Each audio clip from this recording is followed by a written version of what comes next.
But I want to start with a game that occurred last night in Dallas. The Dallas Mavericks took down the New Orleans Pelicans. As is generally the case, dudes put up big numbers against the Pels because there is no D in New Orleans Pelicans and there is no D in New Orleans Pelicans, if you understand the double entendre. No, not that. Never mind. You said the letter D. Anyway. But I was trying to figure out what exactly we were watching. Luka was amazing last night. He seemingly controlled the entire game. He's good enough defensively where it's not like dudes put him on an island and attack him. Offensively, while not crazy explosive, he knows how to use his body. He's got great size. He can shoot, he can pass, he can rebound, he can handle, he can do a little bit of everything. And I was thinking about how, in football, right before we get to the draft, we always liken people to someone else. You know what he reminds me of? Right, we always do that in football. Guys, and we do that in basketball as well in the draft. And though the NBA has changed a great deal, right? Now you're seeing no centers on the floor, no power forwards essentially in the league anymore. You might see rim protecting fives, guys that are pogo stick shot blockers, or court stretching fives, guys that are shooters. Sometimes they're one and the same. Or small ball fives, but the traditional plotting, throw it to the low post, he goes to work, Patrick Ewing center, even Tim Duncan power forward center, kind of gone the way of the dodo.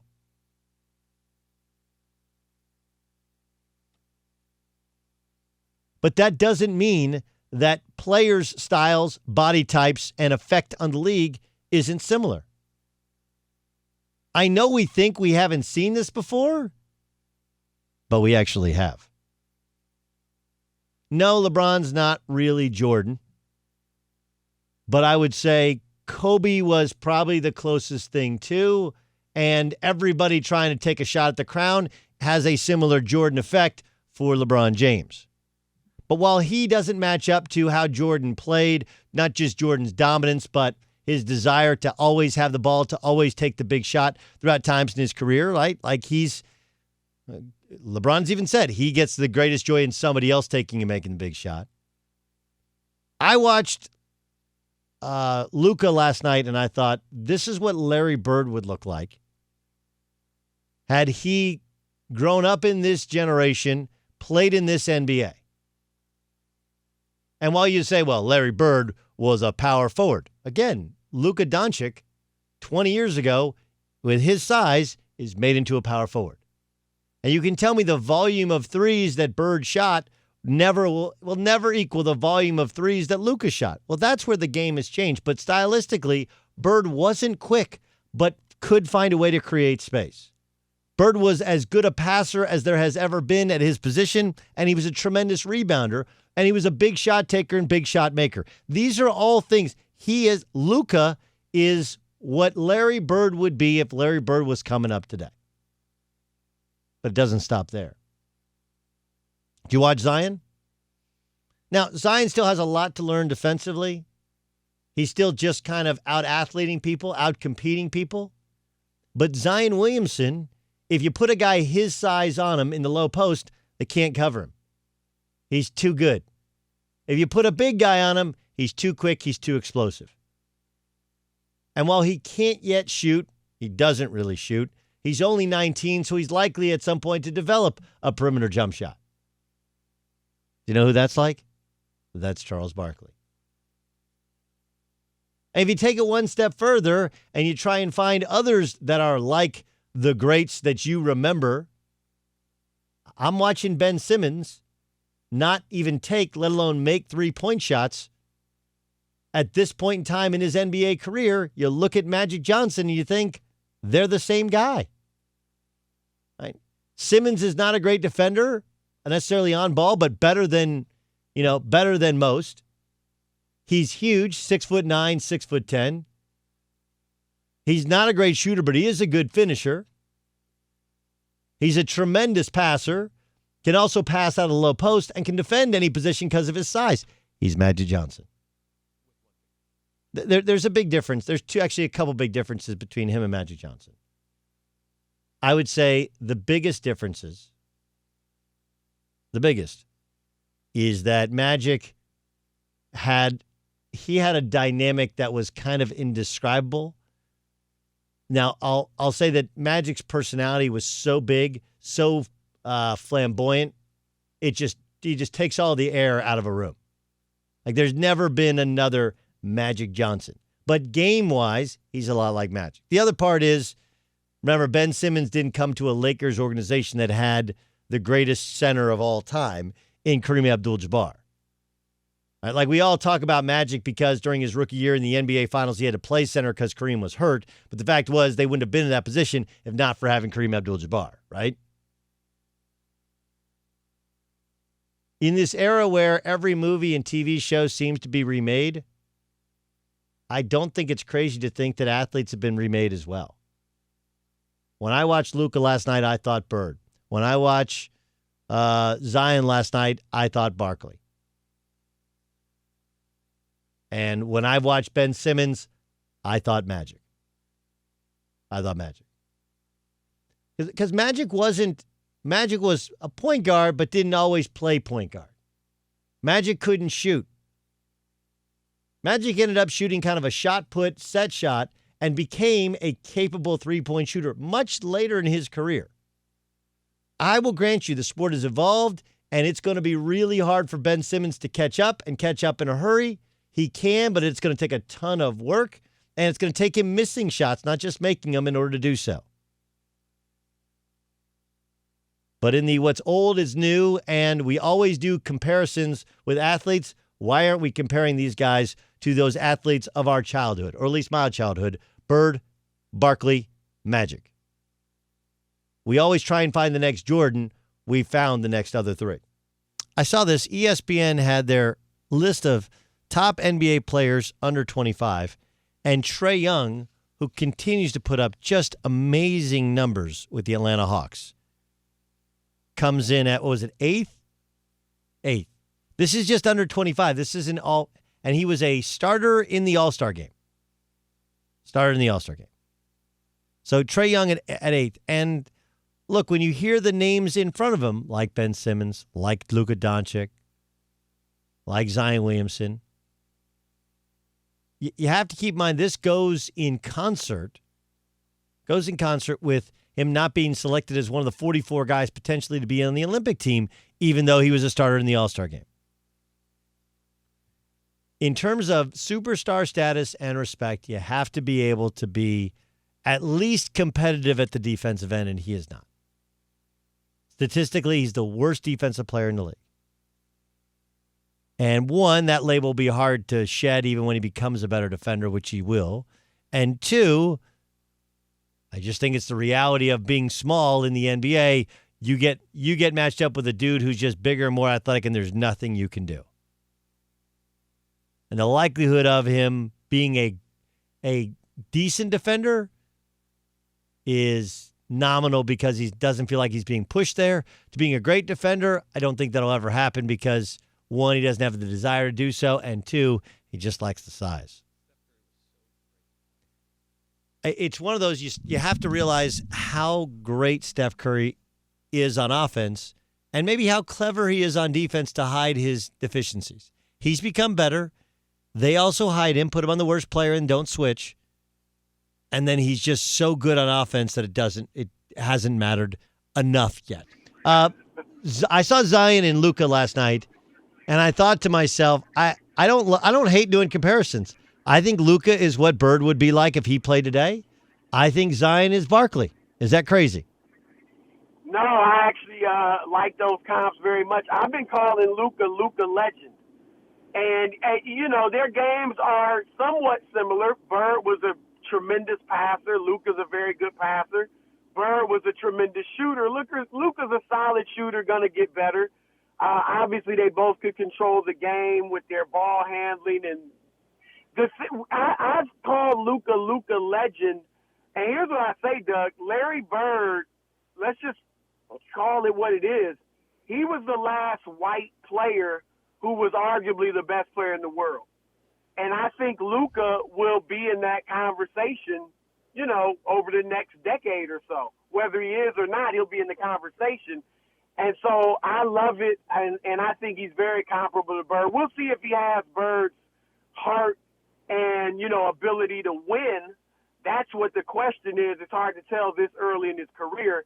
But the game is I agree, I think he's a good comp to Larry Bird.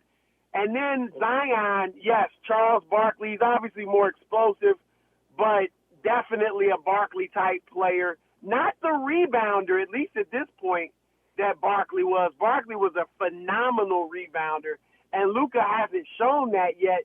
We'll see I think he'll start to, but he also, I think, is comparable to Larry Johnson, who was a great post player until his back gave out. Not a bad comp, and he was explosive. People forget how explosive he was before he hurt his back. Won the dunk. I think he won the dunk contest. Oh, he's in the dunk contest. I think he won the dunk contest. Remember, that was the old Grandma Maude days. Chris Broussard joining us on the Doug Gottlieb Show on Fox Sports Radio. Is Dallas a threat to anything in the West yet? No, I wouldn't go that far, although obviously their offense is incredibly efficient. And you saw last night that they defended Zion better than anybody outside of Milwaukee. And so that was impressive with their length and their size. And Porzingis, man, he's become underrated. Like, Porzingis is playing great basketball. So I love their future. They're the 6th seed, I believe, right now. So they would get probably like the Clippers or the Rockets. They'd be an interesting matchup with the Rockets just because of the size differential. So I think at best they could upset a team like Houston. But no, I don't. They're not a serious threat to take off any of the Lakers or the Clippers, or even get to the conference finals at this point. Maybe next year. Doug Gottlieb Show on Fox Sports Radio. That's the voice of Chris Broussard. Clippers have looked better of late. Is this? There have been some that thought they've struggled with chemistry because they haven't had everybody play all at once. What are your thoughts on where the Clippers are in their growth curve? Well, like you said, they've looked great lately. They've won, 5 straight? And I think they're 8-0 when they're fully healthy.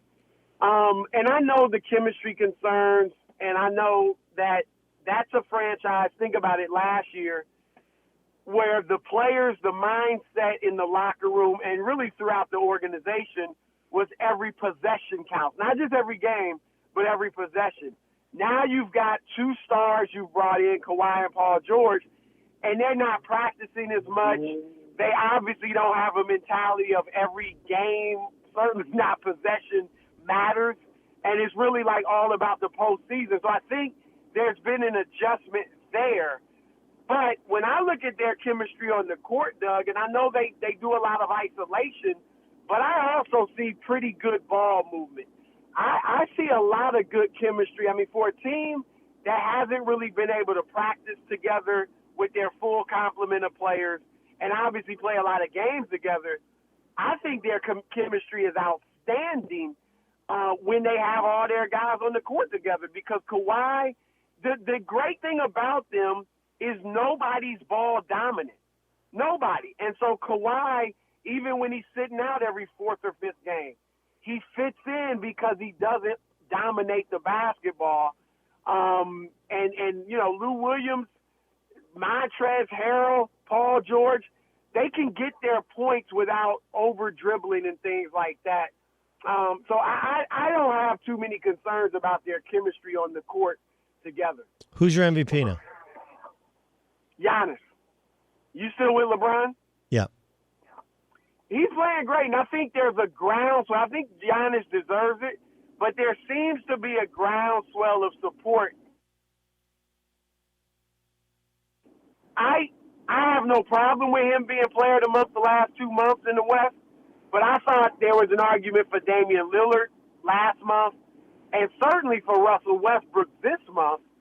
And LeBron was better in November. They went 14-1, and he didn't get it in November. So I think now there seems to be. I just think strange things are happening to kind of get it for LeBron. And look, he's having a great year, so I won't poo-poo it. But I just think it's Giannis. Doug Gottlieb Show here on Fox Sports Radio. Who's the biggest threat to Giannis and the Bucks in the playoffs? I'm gonna say Boston. I like a lot of teams in the East. I like Toronto. They obviously, even though Siakam has become a legitimate star, they kind of lack that star power that you might like in a team getting to the finals. But they play incredibly hard. They're well coached. Philadelphia, we keep saying if.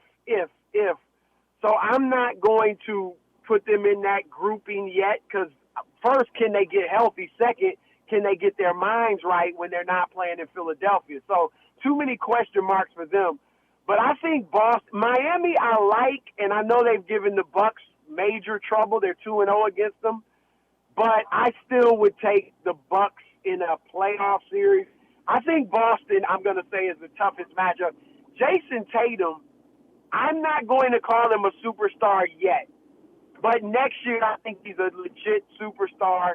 His handle has become incredible as far as creating his own shot. He's shooting 48% from three this month, or the last month, which is ridiculous. We've seen him, Doug, in the playoffs, on the big stage, and he hasn't wilted. And so I think now, where I've always looked at Boston the last few years, even with Kyrie, because he was a point guard, I kind of said, they're really good, but right.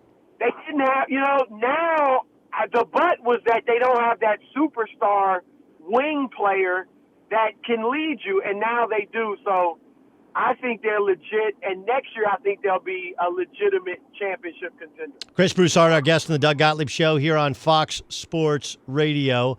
I'm kind of fascinated by this, and stick with me here. The Houston Rockets, you guys had Daryl Morey was on First Things First, and he thinks one of the reasons that the NBA ratings are down is because the announcers, he thinks, are too negative towards the current style of play. Is that argument in any way legitimate? I don't think so. I mean, obviously there are a lot of other reasons for the ratings being down. So many of the stars on the West Coast. Zion was out for the first several months, and the Pelicans were on TV all the time.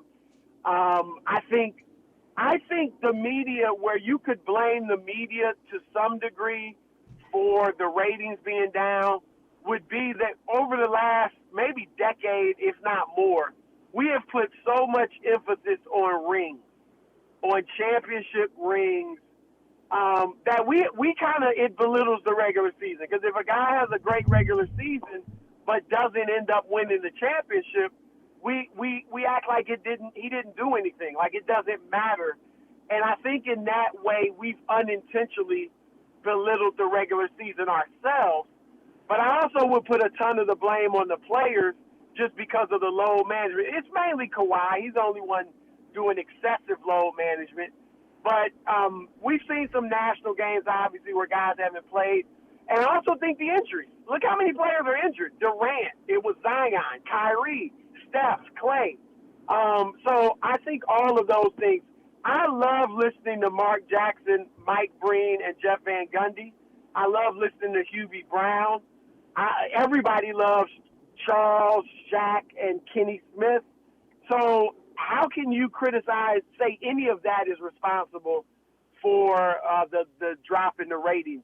So I don't think his argument held any water. I completely and totally agree with you. Chris, great stuff. Odd Couple starts 7 o'clock Eastern, 4 o'clock Pacific, along with Rob Parker, he's really on the Golden Girls cruise, huh? I'm not sure how much he's enjoying it. I'm looking at these pictures, and I don't know. I hope he's having fun. Why did he do it as a gag? What was the reason behind it? No, he thought it was going to be live. I mean, he really did. He was excited. I think he misread it. I really think he just swung for the fences and missed. So I'm feel confident in saying this will be his last Golden Girls cruise. I tend to agree with you.